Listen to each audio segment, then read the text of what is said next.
Good morning students, welcome to NS classes. Today we are going to start examples of chapter number 9, some applications of trigonometry, and first example is a tower stands vertically on the ground. एक tower है जो vertically stand है ground पे from a point on the ground which is 15 meter away from the foot of the tower. The angle of elevation of the top of the tower is found to be 60 degree.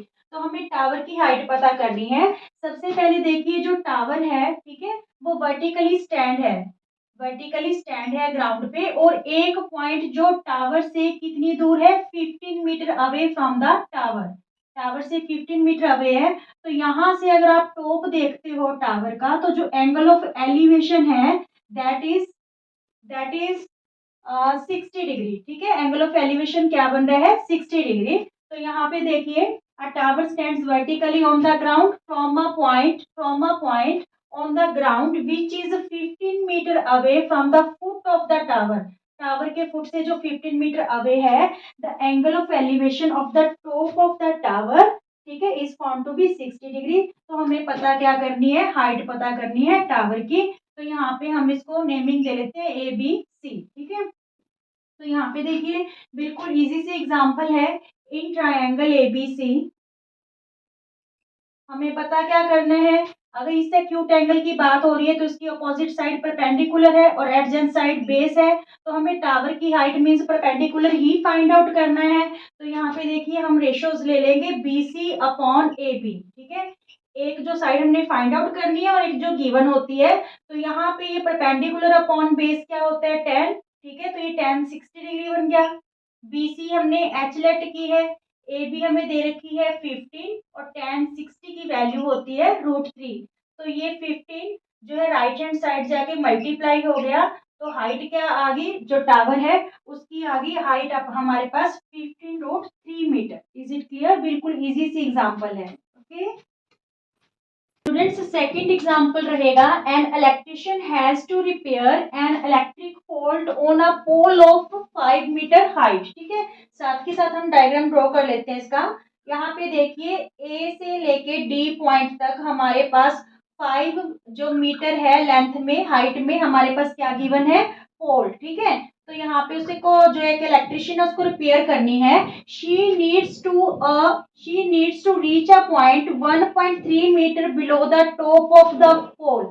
जो top of the पोल से उसको 1.3 metre below, यानी इतना नीचे, इस point तक उसको क्या करना है, undertake the repair of work. Means इस पॉइंट पे खड़े होकर उसको जो रिपेयर वर्क करना है यहाँ पे। तो क्या है आगे कि what should be the length of the ladder that she should use which when inclined at an angle of 60 degree to the horizontal would enable her to reach the required position। तो उसकी जो ladder है उसकी length क्या होगी ताकि वो horizontal position से यहाँ पे क्या एंगल इंक्लाइंड करे, 60 डिग्री का। ठीक है, कितनी डिग्री का, 60 डिग्री का। क्लियर? ठीक है, आगे देखिए also how far from the foot of the pole, pole के फुट से वो लैडर कितनी दूरी पे प्लेस करेगी। ठीक है, मींस ये भी हमें पता करना है कि पोल के फुट से लैडर की कितनी दूरी होगी। तो इसको हम बी दे देते हैं। मींस हमें ए बी फाइंड आउट करनी है और जो लैडर है इसकी भी हमें जो है लेंथ फाइंड आउट करनी है लैडर की, मींस BC फाइंड आउट करना है। Is it clear? Diagram 5 metre जो लंबा है हमें पोल दे रखा है। तो जो एक इलेक्ट्रिशियन है उसको कहाँ पे वर्क करना है, 1.3 मीटर बिलो काम करना है फ्रॉम द टॉप से। ठीक है, टॉप ऑफ पोल से। तो यहाँ पे वो कहते हैं कि उस लैडर की लेंथ कितनी होगी और वो लैडर पोल के फुट से कितनी दूरी पे रखा जाएगा ताकि वो रिक्वायर्ड पोजीशन तक पहुंच पाए और रिपेयर वर्क कर पाए। क्लियर? अब देखिए जो टोटल लेंथ है हमें पोल की दैट इज गिवन 5 मीटर। ठीक है, और उसको कितना किस पॉइंट पे काम करना है, 1.3 मीटर बिलो। ठीक है, पोल के टॉप से। तो यहाँ पे सबसे पहले हम AC फाइंड आउट कर ले। AC क्या होगा, पूरी AD में से अगर हम CD माइनस कर देते हैं, पूरी AD में से अगर हम ये पार्ट माइनस कर देते हैं तो हमारे पास क्या आ जाएगा, AC आ जाएगा। तो देखिए पूरी AD हमें 5 मीटर गिवन है, इसमें से 1.3 मीटर माइनस करो। देखिए 5 में से 1.3 माइनस करेंगे तो हमारे पास क्या आ जाएगा, 3.6। मीटर। ठीक है, तो ये जो इतनी लेंथ है एसी की ये लेंथ हमारे पास कितनी आ गई, 3.7 मीटर। ठीक है, अब हमें क्या पता करना है, बीसी पता करना है। तो बीसी है क्या, यहाँ पे हाइपोटेन्यूज है, क्योंकि राइट एंगल की जो अपोजिट साइड होती है दैट इज हाइपोटेन्यूज। ठीक है, तो यहाँ पे देखिए in triangle ABC, in triangle ABC given side कौन सी है हमारे पास, एसी है, AC अपॉन BC। तो AC क्या है, इसमें परपेंडिकुलर है, परपेंडिकुलर अपॉन हाइपोटेन्यूज। ठीक है, तो यहाँ पे ये बन गया साइन 60 डिग्री, साइन 60 डिग्री। तो AC की वैल्यू हमारे पास कितनी है, अभी अभी हमने फाइंड आउट की, AC की वैल्यू 3.7 अपॉन BC हमें फाइंड आउट करना है, और साइन 60 की वैल्यू √3/2 होती है। ठीक है, √3/2, तो ये क्रॉस मल्टीप्लाई हो जाएगा। तो यहाँ पे हमारे पास वैल्यू आ गई, देखिए BC √3 या 3√BC इक्वल टू 3.7 इंटू 2। तो ये जो √3 है राइट हैंड साइड आके क्या हो गया, रेसिप्रोकल डिवाइड हो गया। ठीक है, तो BC की वैल्यू अगर आप इसको रैशनलाइज करना चाहो तो न्यूमरेटर और डिनोमिनेटर बोथ को किससे डिवाइड कर सकते हो, मल्टीप्लाई कर सकते हो √3 से। तो ये हो गया आपके पास 2 7 जा 14, 3 2 जा 6 और 1 7। ठीक है, 7.4 √3 अपॉन √3 इंटू √3 क्या हो जाएगा, √3। ठीक है, ये आपकी अप्रोक्सीमेट वैल्यू आ जाएगी जब आप इसको 7.4 से 3 को कट करोगे। 3 2 जा 6, यहाँ पे आपके पास 1 रहा, 3 4 जा 12, 2 बचा, 3 6 जा 18। तो ये कुछ ऐसी वैल्यू आ गई BC की। ठीक है, 2.46 √3। अगर आप √3 की यहाँ पे वैल्यू पुट करना चाहते हो 1.73, तो उसको मल्टीप्लाई करके भी आप यहाँ पे शो कर सकते हो। Is it clear? तो ये तो आ गई आपके पास लैडर की जो लेंथ है 2.46। नाउ हमें ये भी पता करना है कि पोल के फुट से वो लैडर कितनी डिस्टेंस पे रखी जाएगी ताकि रिक्वायर्ड पॉइंट तक पहुंचा जा सके। मींस हमें ए भी फाइंड आउट करना है। तो अगेन से हम क्या लगा लेंगे, परपेंडिकुलर अपॉन बेस। ठीक है, perpendicular upon base, again AC upon AB।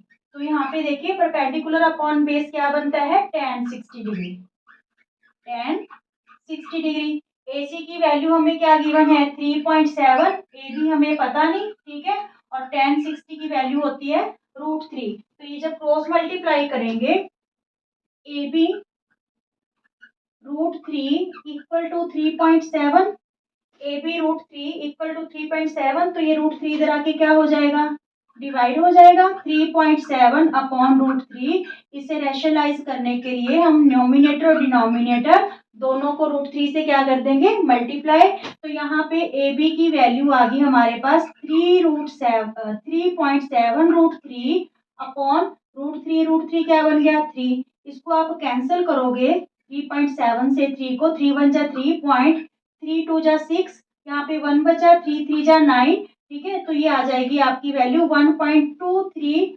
√3। ठीक है, अगर आपने यहाँ पे भी √3 की वैल्यू पुट करनी है 1.73, तो वो पुट करके यहाँ पे मल्टीप्लाई करके भी आप इसको शो कर सकते हो। ठीक है, नहीं तो ये भी आंसर आपका क्या रहेगा, करेक्ट रहेगा। Is it clear? एक आंसर ये आ गया और एक ये आ गया।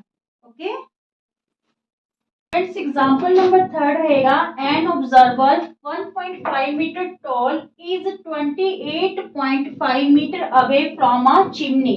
देखिए मान लीजिए ये एक चिमनी है, ठीक है, और एक ऑब्जर्वर है जो 1.5 मीटर टॉल है और चिमनी से कितनी दूरी पे खड़ा है, 28.5 मीटर की दूरी पे। ठीक है, ये चिमनी और ऑब्जर्वर के बीच की दूरी होगी, और ऑब्जर्वर की जो हाइट है दैट इज गिवन 1.5 मीटर। ठीक है, अब देखिए आगे क्या कह रहा है कि the angle of elevation of the top of the chimney, chimney के टॉप का जो एंगल है फ्रॉम हर आई से, तो ऑब्जर्वर की आई से जो एंगल है टॉप ऑफ चिमनी का, वो क्या बन रहा है, 45 डिग्री। ठीक है, क्या बन रहा है यहाँ पे, 45 डिग्री। तो what is the height of the chimney, तो हमने चिमनी की क्या फाइंड आउट करनी है, हाइट पता करनी है। ठीक है, सबसे पहले इसको A B C D ई, ये नेम दे लेते हैं। यहाँ पे देखिए कि ए ई और बी सी दोनों की वैल्यू इक्वल है, क्योंकि जो A B C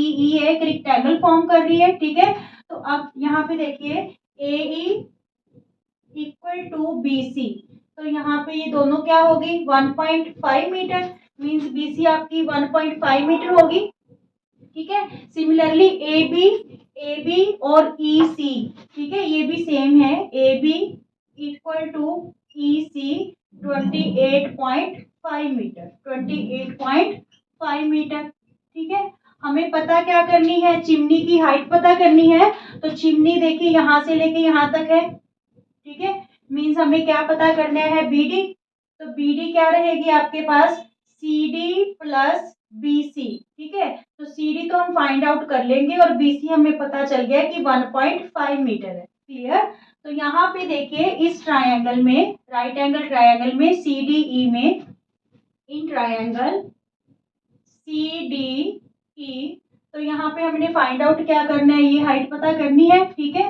means C D upon given में तुम्हारे पास क्या है, बेस है, अपॉन में सी ई, तो यहाँ पे ये परपेंडिकुलर अपॉन बेस क्या बन गया 10, ठीक है, 1045।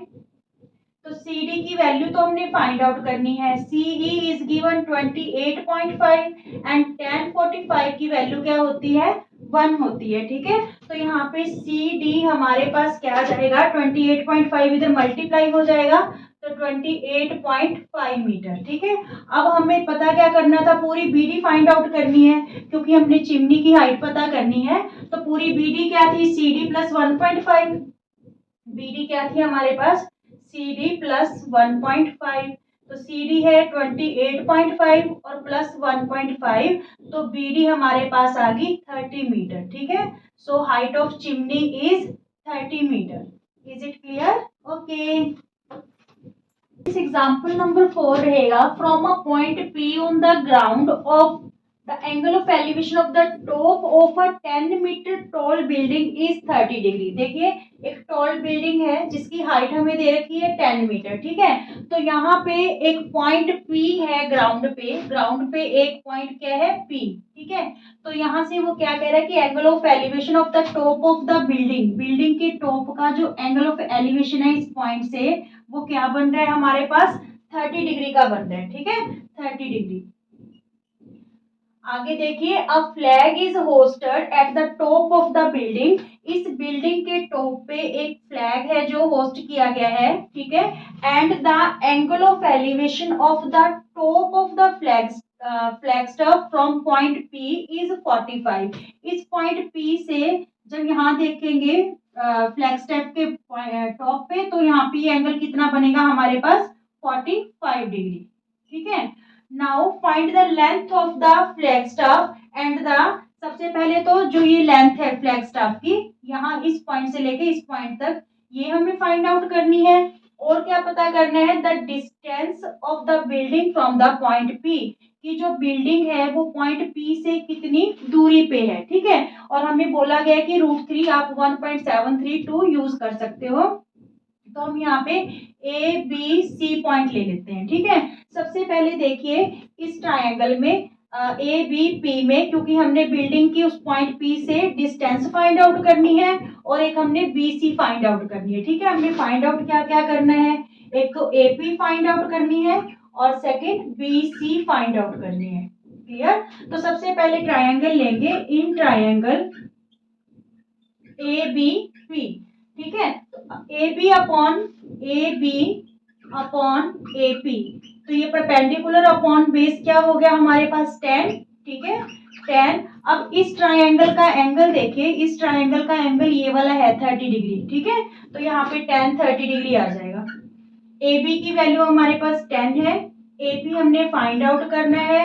10 30 की वैल्यू होती है 1/√3, तो ये क्रॉस मल्टीप्लाई करेंगे तो ए पी की वैल्यू 10√3 आ गई। √3 की वैल्यू अगर हम फिल करते हैं तो 1.732 है, तो जब 10 से मल्टीप्लाई करेंगे तो 17.32 ये मीटर जो है डिस्टेंस आ जाएगी बिल्डिंग की फ्रॉम पॉइंट P से। Is it clear, the distance of building from point P is 17.32 32 metre. Clear? Now in triangle ACP, in triangle ACP, क्योंकि हमने ये वाली जो है हाइट पता करनी है फ्लैग की, BC पता करनी है, तो हम BC को यहाँ पे x लेट कर लेते हैं. ठीक है, BC को क्या लेट कर लेते हैं, x लेट कर लेते हैं. BC equal to x metre.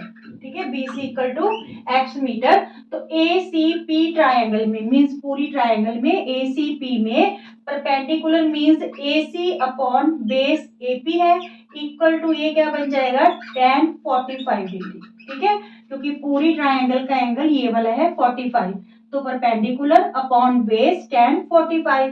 AC की वैल्यू क्या रहेगी बच्चों, tan प्लस x, क्योंकि जो AC है AB प्लस BC है. ठीक है, तो tan प्लस x रख देते हैं यहाँ पे. AP की वैल्यू अभी आपने फाइंड की थी tan√3. ठीक है, tan√3. एक बार ये वैल्यू नहीं लेके चलते, पहले ये भर लेते हैं tan√3. tan 45 की वैल्यू हमारे पास क्या है 1. ठीक है, ये वैल्यू फिल करनी है तो ये भी कर सकते हो आप. तो tan प्लस x, तो यहाँ पे tan√3 हो गया, क्रॉस मल्टीप्लाई करेंगे. x की वैल्यू tan√3, ये प्लस 10, राइट हैंड साइड आके क्या हो गया -10. तो 10 हमने कॉमन ले लिया, √3 माइनस 1 मीटर. ठीक है, ये वैल्यू भी करेक्ट है, पर हमें बोला गया है कि आप √3 की वैल्यू यूज कर सकते हो, तो यहाँ पे हम फिल कर देंगे 1.732 माइनस 1. तो ये वैल्यू हमारे पास आ गई 10 into 0.732, which one is 7.32 metre. ठीक है, ये वैल्यू अगर आप यहाँ पे ये फिल नहीं करते, ये कर लो, तो ये सीधा ही आंसर आ जाएगा. देखिए मैं आपको करके दिखा देती हूँ. अगर हम 10.3 यहाँ पे ना यूज करें, 10 प्लस एक्स अपॉन हमने ये वैल्यू यूज कर ली 17.32 इक्वल टू 1, तो इधर जाके मल्टीप्लाई हो गया. 10 प्लस एक्स इक्वल टू 17.32, तो x की वैल्यू 17.32, ये प्लस 10 इधर आके माइनस 10 हो गया. x की वैल्यू 7.32 मीटर आ गई है ना. तो ये ज्यादा इजी है, यही वाली वैल्यू आप पुट कर लेना. ठीक है, तो आपका आंसर इजीली आ जाएगा. क्लियर? ओके.